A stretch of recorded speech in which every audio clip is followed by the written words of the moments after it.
حسیب سعید با واقعیت از آریانا سعید جدا شده است. دلیل جدا شدن این زوج موفق و مشهور افغان چی بوده است؟ پس اکنون آریانا سعید در کدام کشور زندگی می کند و سفر حسیب به کانادا که اصلا باورتان نخواهد شد. من در این ویدیو پیرامون حقایق همین ماجرا خواهم پرداخت. پس در ادامه با کانال دنیا اینفو باشید.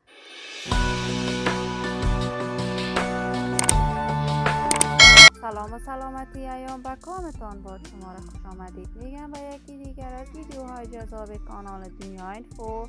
برای دوست شدن با این کانال علامت سابسکرایب را فشار دهید تا از ویدیوهای دیگر کانال دنیا اینفو هم آگاه شوید. آریانا سعید هنرمند بی بدیل افغانستان، یکی از صداهای ماندگار در هنر موسیقی افغانستان بوده است.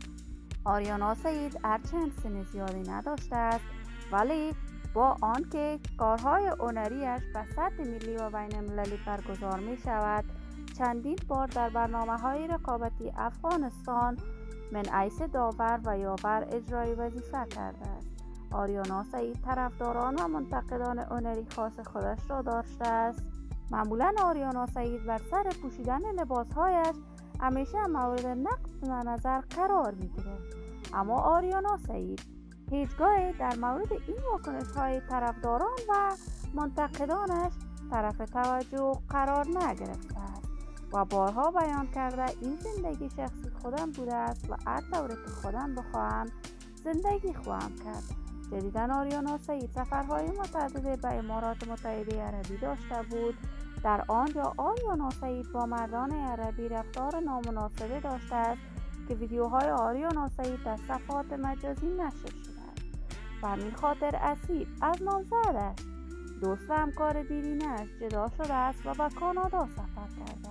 اما آریانا سعید تا کنون درباره حقیقت این ماجرا ابراز نظر نکرده است، ولی من آرزوی موفقیت، سعادت، کامیابی برای این جوان از بارگاه عزت الله خواهانم.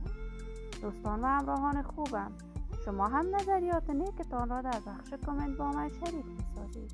اگر تا هنوز عضو کانال دنیا اینفو نشدید، پس برای عضویت با این کانال علامت سابسکرایب را فشار دهید. صحت و سلامتی برای شما نازنینان. از بارگاه عزت الله خواهانم. تا درودی دیگر امیتان را به الله منان سپرده، موفق و کامگار باشید.